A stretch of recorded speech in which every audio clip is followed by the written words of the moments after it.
On a très bien commencé l'année, on a connu un premier trimestre exceptionnel, c'est le meilleur de notre histoire, l'histoire Sylvac. On peut en effet se demander pourquoi. Il y a plusieurs paramètres, probablement on a investi ces dernières années de manière assez conséquente. D'ailleurs le bâtiment est un des outils qui nous permet aujourd'hui d'avoir une production qui est homogène, qui est efficace. Et surtout aussi on a, suite au choc du Francfort en janvier 2015, on a réagi, on a optimisé de nouveau nos coûts et on a aussi lancé beaucoup de nouveaux produits. On a investi énormément en R&D, en innovation. Et maintenant, on sort avec des produits qui commencent enfin, je pense, à faire bouger le marché. On a surtout développé des engins, des outils connectés.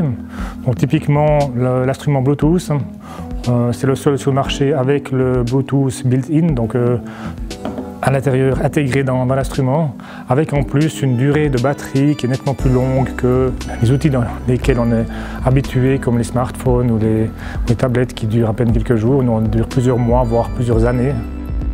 On a eu l'opportunité, grâce ou à cause de la crise du Francfort, de racheter une nouvelle ligne de produits, de mesure sans contact. Là aussi, c'est une ligne de produits qui est fortement intéressante dans le sens où elle permet d'automatiser 100% les mesures et de faire la mesure prédictive ou corrective en boucle fermée. Et je pense que l'avenir peut se trouver là autour. Alors cette machine sert à mesurer des pièces cylindriques. Donc on en a un exemplaire ici. L'intérêt de cette machine, c'est qu'on arrive à faire des mesures d'énormément de caractéristiques en quelques secondes. Nous avons en effet deux sites, un à Malray, un à Crissier, historiquement engendrés par la fusion de deux sociétés qu'on a effectuées en 2006. Ça nous permet d'avoir les deux pieds dans les compétences microtechniques, mécaniques de l'arc jurassien et les compétences électroniques, entre autres, de l'arc lémanique. À Crissier, on a un bâtiment qui n'est pas tout à fait adapté à notre production, surtout qu'on a grandi, on a acquis de nouvelles machines, de nouvelles lignes de produits.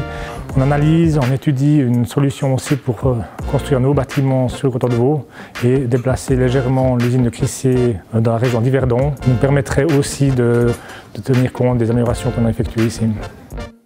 L'industrie 4.0 est très certainement une grande chance pour l'industrie suisse. On s'est spécialisé dans les niches jusqu'à maintenant, on fait des petites niches, des spécialités, de la haute technologie, de la haute valeur. Peut-être qu'avec l'industrie 4.0 et la robotisation, l'automatisation, ceci nous permettrait de rapatrier des grandes séries qu'on ne fait plus en Suisse, qu'on ne fait parfois plus en Europe, à cause des coûts principalement. Et grâce aux robots qui pourraient travailler 24 heures sur 24, ça nous permettrait de rapatrier ce genre de production.